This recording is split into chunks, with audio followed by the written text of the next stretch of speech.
Every decision we've talked about in this course protects you. This module is different. This module is about what you put in place for the people you leave behind. A spouse who has counted on your pension for 30 years, children and grandchildren, a family member who cared for you at the end. Legacy planning is the last act of financial responsibility.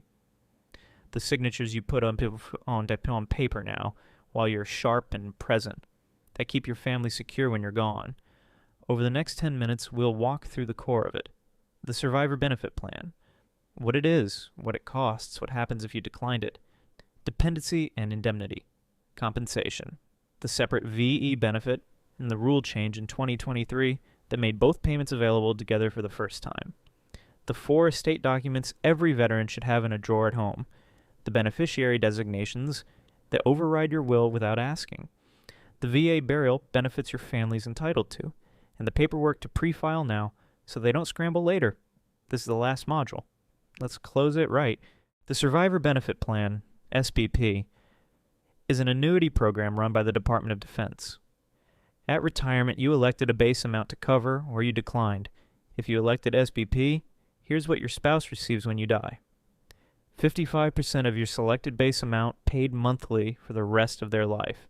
It cannot be outlived. It is inflation adjusted every year with the same COLA as your retired pay. It is DoD subsidized, which means it is priced below what a commercial annuity would cost for the same benefit, and no medical exams required. You are enrolled based on your service, period. The premium is 6.5% of your selected base amount, deducted from your retired pay before tax. That pre-tax treatment matters.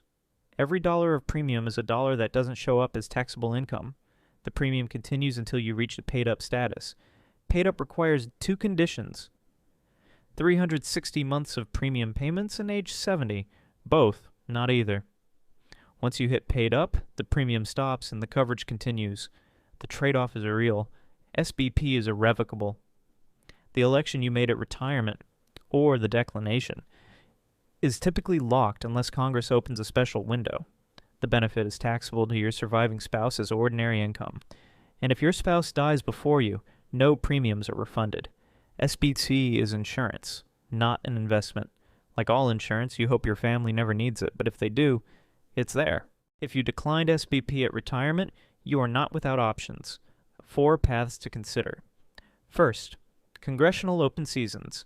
Congress has periodically authorized enrollment windows for veterans who previously declined. The most recent was in 2023 and 2024 via the National Defense Authorization Act. Watch for future announcements through your VSO or military retiree service centers. Second, term life insurance. If you're in good health, a 20 or 30-year term policy may cost less per month than SBP. The catch, it expires, and the premium to replace it at an older age, it becomes prohibitive. Third, permanent life insurance. Whole life or universal life policies provide a death benefit regardless of when you die, but the premiums are significantly higher, often 3 to 5 times the cost of SBP for comparable coverage. Fourth, self-insurance. Some veterans build a dedicated investment portfolio intended to fund their spouse's survivor income. This works mathematically, but it carries market risk and requires discipline most families don't have in grief. The honest assessment: no alternative perfectly replaces SBP. SBP is guaranteed, inflation protected, and lasts for your spouse's lifetime. Private insurance ages badly. Investments can lose value at the worst possible moment. If an open season is announced, seriously consider enrolling, even at a higher premium than the original election would have cost. Dependency and Indemnity Compensation, DIC, is a separate tax-free VA benefit paid to the surviving spouse of a veteran whose death was service-connected. The base rate in 2026 is approximately $1,612 per month, with additional amounts for dependent children. DIC is paid by the VA, SBP is paid by the Department of Defense. 2 different benefits, 2 different agencies. For decades there was a problem. A federal law that required an offset, or if the surviving spouse received DICs, their SBP payment was reduced, often to 0.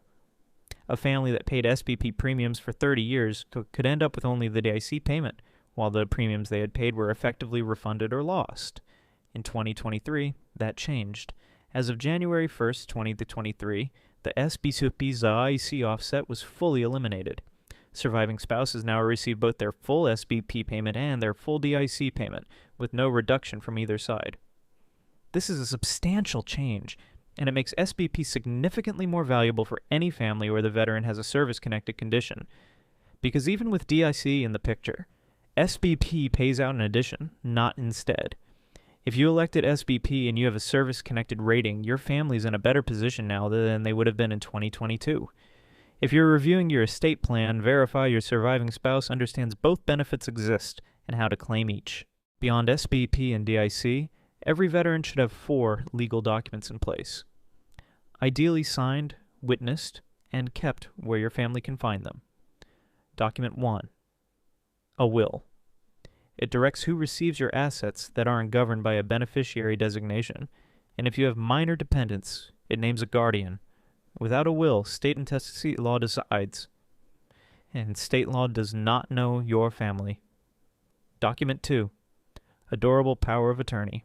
The word durable matters. A regular power of attorney ends if you become incapacitated. A durable one stays in effect. This document names someone who can handle your financial affairs. Pay bills, file taxes, manage accounts, if you can't. Document 3. A healthcare power of attorney. Similar to the financial version, but for medical decisions. Your appointed agent can speak to doctors, authorize treatment, or decline it based on the guidance you've provided.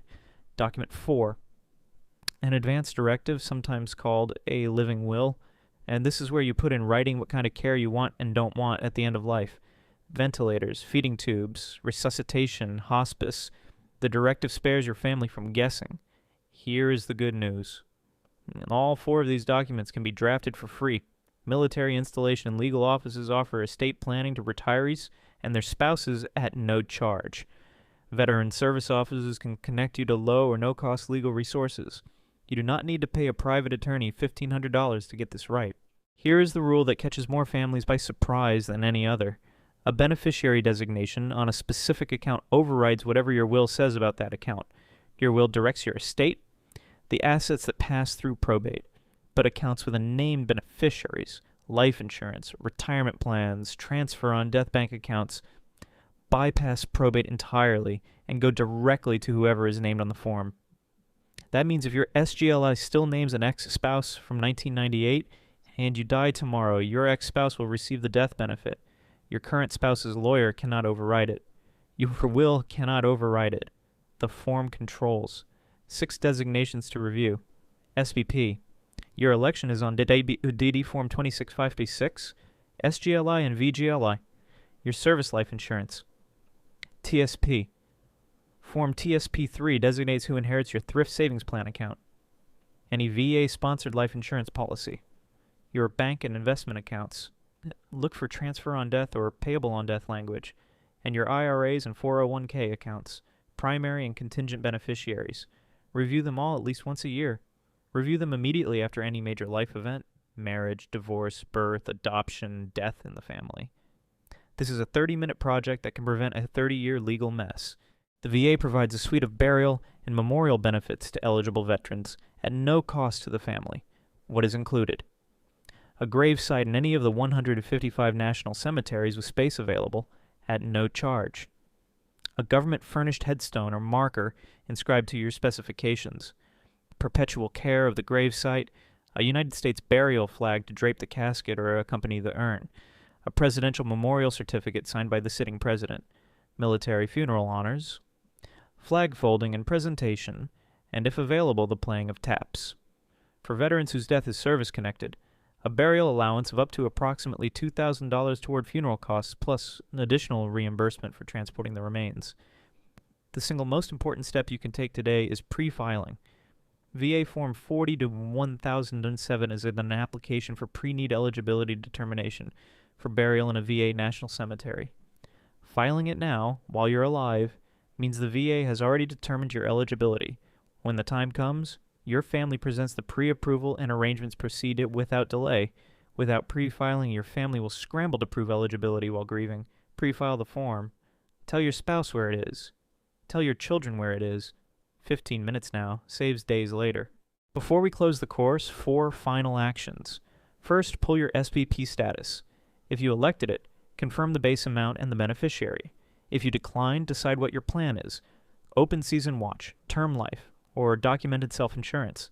Second, draft or update your 4 documents: will, durable power of attorney, healthcare power of attorney, advance directive. Use the free legal office or VSO if you haven't. Third, review every beneficiary designation you hold: SBP, SGLI, VGLI, TSP, IRA, bank accounts. Bring them all current with your present family. Fourth, pre-file VA form.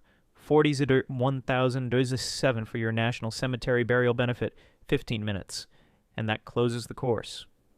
Over 5 modules, we have walked through your 3 retirement income streams: disability pay and concurrent receipt, healthcare coverage from VA to Medicare to TRICARE, tax-efficient income management, and legacy planning.